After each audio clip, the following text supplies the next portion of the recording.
Университеттің алғашқы 3 курсында маған жатақханадан орын бұйырмады, бірақ бос төсектер бар бәріне белгіледі. Тым алыс тұрмасам да оқуға бару және үйге қайту үшін жолға 1 сағаттан кетіретінмін. Уақыт өте келе бұл қиындықтар туғыза бастады. Сөйтіп деканатқа арыз жазып озат оқитынымды ескерулерін сұрап, ақыр соңында жатақханадан 1 орын бөлгіздім. 3 орынды бөлмеге орналастым. Менімен бірге өзімнен кішірек 2 студент тұратын, екеуі де көңілді жігіттер. Жатақхананың бір блогінде 4 бөлме, 1 әжетхана, 2 раковинасы бар, 1 қол жуғыш және айна. Ас үй 1 қабат тұрғындарына ортақ. Біздің жанымызда өте көңілді, мейірімді, жақсы 3 қыз тұратын.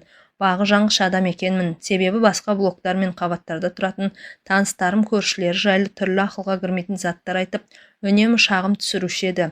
Ішкі төбелескіштері көп екен. Біздің көрші қыздарға үстіңгі қабаттан үнемі құрбылары қонуға келетін. Себебі оның бөлмесінде ұйықтау мүмкін емес.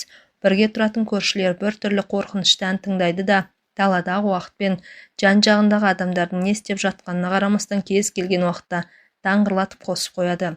Көршілерінің арасынан өзім артық көретінім ләззат. Қыздардың үлкені менімен жасты. Мейірімділігімен, жігерлігімен баурап алды. Жаңадан келгенде көп көмектескен, содан жақсы тіл табысып кеттік. Оны бірден ұнатып қалды деп ойлайтын шығарсыздар, бірақ олай емес. Басында мен оны мүлде байқамайтынмын. Көрші тұратын қыз ретінде қабылдадым десе де болады. Кездесіп жүрген қызым ол кезде жоқ. Өзім де біреумен жүруге асыққан емеспін. Ботан болмасам да мен үшін оқу маңызды еді. Ләззат маған сөз тапсыруға, реферат жазуға көмектесетін. Мен де қолымнан келгенше жәрдемдестім. Оның жігіті болған болмағанын білмеймін.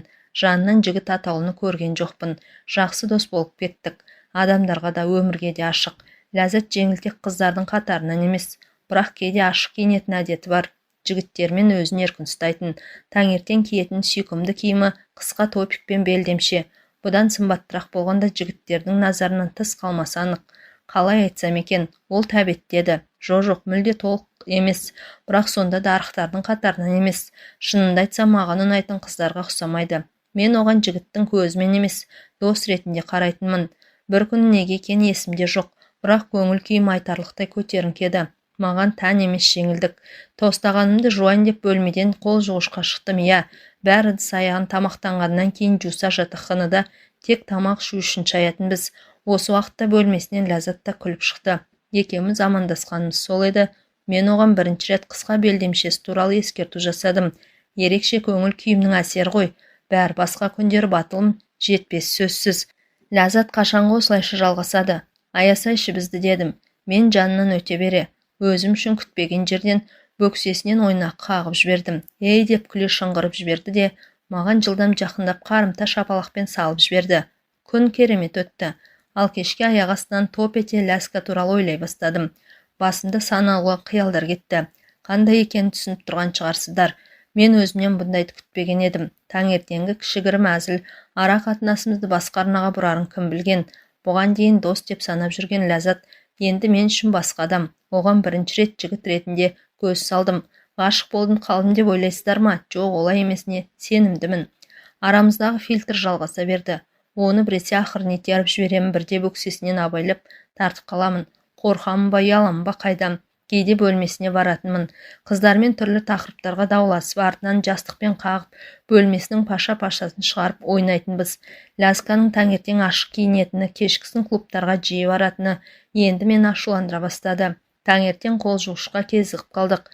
Бұл жолы оған байсалды түрмен ескерту жасадым. Ләз, кішкене қыз емессің ғой, осындай түрмен жүруге болады ма екен? Қойшы, жай ғана киінуге ерінем деді ол күле. Ашуланбадым. Тек өтіп бара жатқанда құйрығынан тартып жібердім. Бұл жолы белдемшесінің сыртынан емес, әдейі сабақ болсын деп матаны үстіне көтеріп, жалаңаш терісімен қолымды салып қалдым. Бәрі қас қағым сәтте болды. Себебі келесі секундта оның іш киім кимегенін түсіндім.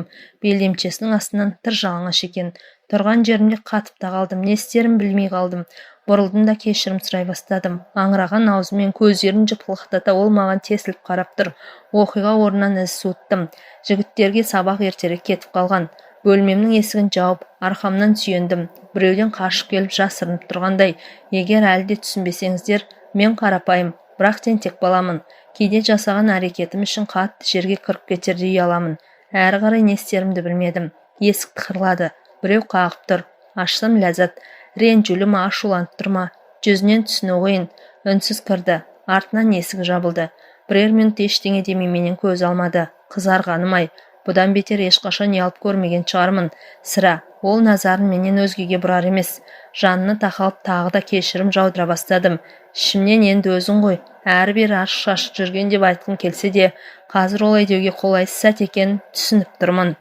Лязга қалт еткен жоқ, белінен құшақтап аузына келген бет алды заттарды айта бастадым. Не дегенін нақты есімде жоқ, сондағысы мәнсіз заттар шығар.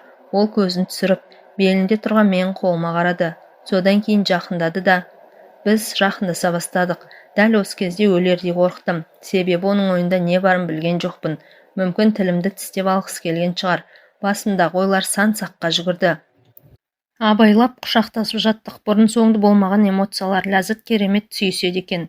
Менің қозғаным сонша жай ғана құшақтағанын шегіме жете жаздадым. Қолымды оның шашына жіберіп, есімді білмей, басын шашын сипалап жатырмын. Ол болса менің оянған серігімді сипалай бастады. Спорттық шалбардың сыртынан оның жыл алақанын сезіп тұрмын. Сөзбен жеткізу қиын бұл әсерді. Бағанағы ұятымды ұмытып, енді еш қымсынбай белдемшесін көтеріп, қолымды қойдым. Санына саусақтарын жүгіртіп, тартымды аяқтарының арасына жоғалдым. Бір сәтке де еріндерімді оның еріндерінен ажыратқан емеспін. Ойлау қабілетімді жоғалтқалы қашан. Оны бар күшімен аймалағым келді. Сонда соңғы жігерімді жинап, өзімді қолда ұстауға тырыстым, үркітіп алмас үшін. Бірақ қыздың өзі жақындап құшырлана жатқан кезде бұны жасау өте қиын, достар. Алақанымен бөксесін, еріндерін, делткісін баяу бар нәзіктігінен аймалап жіберер емеспін. Ау-ау шектен шыққан жоқпын ба, Лязганы мәжбүрлеп жатқан жоқпын ба деген ойлар келіп қалады. Мүмкін ол бәрін доғарғысы, өз бөлмесіне кеткісі келген шығар деп қорқып кетемін. Бұндай сәтте ақырын ғана Ләззаттың жүзіне қараймын. Болып жатқан жайт екеуміздің де қалауымыз. Екеуміз де сезімге берілдік, бірақ шектен шыққан жоқпыз. Бұдан әрі өзімді тежеуге қимай, тынысымыз ауырлады. Тура тұрып қызға ләззат жеткізу қиын негізінде. Алақанымды барынша жақынырақ ұстап тереңірек болуға тырыстым. Лязга да мені қинаудан шаршап, қолын сілкіп тастады. Бұған дейін ешбір қыз менімен бұндай істемеген. Әрине, тәжірибем бар, бірақ ол қарапайым ғана махаббат болатын. Бұл ессіздікті доғару керек еді, сондықтан бар көңілімді оның делткісіне аудардым. Лязга ауа жетпей ауыр-ауыр тыныс ала бастады. Құдды бұған дейін бар көңілін маған бөліп, белдемшесінің астында не болып жатқанын сезбегендей. Қолдарым тас болып қатқан аяқтарының арасында тұтқын іспетті. Менің аузыма ауыр дем шығарады да әлсін-әлсін дірілдейді. Бірер сәттен кейін көзіміз ашылып, көздеріміз қайта кездесті. Ләззат ақырын өзінің ең сүйкімді күлкісін сыйлады да бөлмеден шығып кетті. Жалғыз қалдым. Бұдан кейін қызықтар жайттар басталды. Екеуміз де қалағанымызға қол жеткізіп, қызығушылығымызды қанағаттандырып, қайтадан еш уайымсыз жай ғана дос болған шағымызға оралған сияқтымыз. Бұл маған ыңғайлы еді. Бір күні Ләззат дискотекадан ертерек оралды. Менің көршілерім де клубқа кеткен. Сондықтан бөлмеде жалғыз едім. Ұйқым келмей телефонда ойын ойнап отырғам. Лязга есікке қағып, шай ішуге ұсыныс жасады. Қуаныш дедім. Маған онымен уақыт өткізген, бірге фильм көріп, күлкілі роликтер тамашалаған ұнайтын. Кейде жалғыз, кейде достарымызбен кездесетінбіз.